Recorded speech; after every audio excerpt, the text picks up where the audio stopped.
Welcome back to my channel Rannabari Tukitaki from Swapna. আশা করি সবাই সুস্থ আছো, ভালো আছো। আজকে একটা নতুন রেসিপি নিয়ে চলে এসেছি। রেসিপিটির নাম হলো চিংড়ি মাছের পোলাও। আগের দিন আমি শিখিয়েছিলাম একটা নিরামিষ পোলাও, আজকে শেখাবো চিংড়ি মাছের পোলাও। খেতে খুবই ইয়ামি লাগবে। যারা মাছ লাভার তাদের কাছে কিন্তু এটা একদম জিভে জল আনার মতন একটা রেসিপি, তো খুবই ইয়ামি লাগবে। কিভাবে এটা বানাতে লাগবে সেটা বলি। প্রথমে প্রণালীটা শুনে নাও, কি লাগবে এটা করার জন্য। এটা করতে লাগবে গিয়ে প্রথমেই যেহেতু চিংড়ি মাছের পোলাও, বাগদা চিংড়ি 500 গ্রাম নিতে হবে। গোবিন্দভোগ 2 কাপ চাল লাগবে। পেঁয়াজ বাটা 3টে, আদা বাটা 1 টেবিল চামচ, রসুন বাটা 1 চামচ, কাঁচা লঙ্কা বাটা 1 চামচ, লঙ্কার গুঁড়ো লাগবে 1 চামচ, হলুদ গুঁড়ো লাগবে 1/2 চামচ, নুন চিনি স্বাদ মতন যে যেরকম খাও। নারকেলের দুধ লাগবে 2 কাপ, চেরা কাঁচা লঙ্কা 4 থেকে 5টা, ঘি 1 বড় চামচ, গরম মশলা গুঁড়ো 1/2 চামচ, কাজু বাদাম কিশমিশ মিলিয়ে 50 গ্রাম, সাজিরে 1/2 চামচ, গোলাপ জল অল্প, তেল পরিমাণ মতো। এবার কিভাবে এটা তৈরি করতে লাগবে সেটা একটু তোমাদের সাথে শেয়ার করি। চিংড়ি মাছ পরিষ্কার করে ধুয়ে বেছে নুন হলুদ মাখিয়ে তেলের মধ্যে ভেজে নিতে হবে। ওই তেলেই 1 চামচ ঘি দিয়ে গোটা গরম মশলা ফোড়ন দিয়ে তাতে পেঁয়াজ কুচি ভালো করে একটু ভেজে নাড়াচাড়া করে নিতে হবে।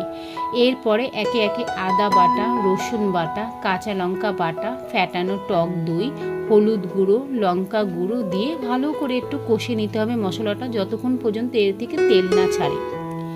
এর মধ্যে তেল ছেড়ে গেলে এর মধ্যে নুন চিনি ও চিংড়ি মাছ দিয়ে আরও কিছুক্ষণ ভালো করে নাড়াচাড়া করে নিতে হবে, যাতে চিংড়ি মাছের মধ্যে এই মশলার কষাটা কিছুটা হলেও মশলাটা এর মধ্যে ঢুকে যায়। তারপরে চিংড়ি মাছগুলি এর থেকে আবার তুলে একটা আলাদা পাত্রে রেখে দিতে হবে। এবার এই মশলার মধ্যে ধুয়ে রাখা গোবিন্দভোগ চালটা দিয়ে ভালো করে একটু নেড়ে চেড়ে নিতে হবে, যাতে চালটার মধ্যেই মশলার ফ্লেভারটা কিছুটা হলেও ঢুকে যায়। এরপর চালটা যখন ভাজা হয়ে যাবে, এরপর কাজু বাদাম কিশমিশ চেরা কাঁচা লঙ্কা দিয়ে ঢাকা দিয়ে আরও 10 মিনিট একটু নাড়াচাড়া করে নিতে হবে। ঢাকা খুলে যখন দেখবে ভালো একটা গন্ধ বেরাচ্ছে, তখন এর মধ্যে 2 কাপ গরম জল দিয়ে কিছুক্ষণ একটু ফুটতে দিতে হবে, যতক্ষণ পর্যন্ত চালটা না টেনে নেয়। এরপর ঢিমে আছে এটা 10 মিনিট একটু রেখে দিতে হবে। 10 মিনিট রাখার পর দেখবে জলটা মরে গেছে আর চালগুলো একদম খিলা হয়ে গেছে। এরপর গ্যাস বন্ধ করে একটু স্ট্যান্ড টাইম দিতে হবে, একটু গন্ধগুলি যাতে এর মধ্যে ভালো করে চালের মধ্যে ঢুকে যায়।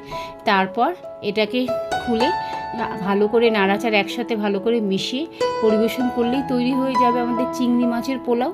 আশা করি আজকের রেসিপিটা তোমাদের খুব ভালো লাগবে। ভালো লাগলে লাইক করো, কমেন্ট করো, শেয়ার করো। চ্যানেলে নতুন হয়ে থাকলে চ্যানেলটা সাবস্ক্রাইব করে দিও প্লিজ, তাতে আমি এরকম আরও অনেক রেসিপি নিয়ে হাজির হতে পারি।